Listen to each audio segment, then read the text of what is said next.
Bobojon, nimaga tog'amni otini o'tkir qo'ygansiz? Yoshligida og'zidagi oshini oldirib qo'ygan bir bolacha edi-da. Shunga sal pishiqroq bo'lsin, o'tkir yigit bo'lsin deb o'tkir qo'ydik. Endi toza o'tkirlashib ketdi. Kuniga 10 ta odam qarzini so'rab keladi. 3 kundan buyoq aytaman, bir 2 donagina somsa olib ketayman. Na olib keladi, na pulini beradi. Bobojon, shuni ham o'ylab o'tirsizmi? Hozir somsani olib kelaman, somsani o'ynashini ham olib kelaman. Hormang tog'ajon. Bor bo'ziyan, qandaysan? Zo'r-ku tog'a, sizga bitta taklifcha bor. Gapir qani. Kakkirisi dengacham ham yo'q ekan. Go'shi bilan manasi bizdan bir somsa o'rnik qilik. Jiyan, sen aytasan, men yo'q deymanmi? Adavoy, go'shtni olib kelib bosamiz. Tog'a, undagi eng katta xo'rozni olib keldim. Zerikmasini qo'shnisi tog'iga qo'yib yubordim. Siz ushlab so'ttiring, men to'piga qittonga borib kelaman.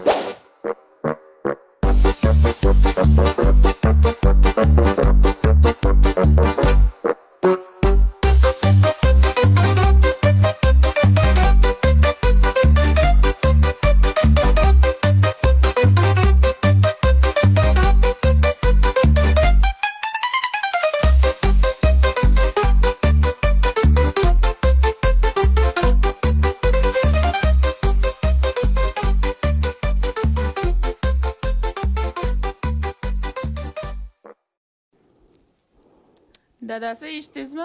Voy. Qaysidir qo'ling singir o'g'ri hamsamizning xo'rozini so'yib ketibdi. Voy, billa.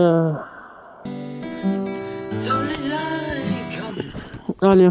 Assalomu alaykum. Fikr akasizmi? Ha, men. Kecha jiyaningiz aroq olib qarzga. Ramazon jiyaningiz. Voy. Ramazon!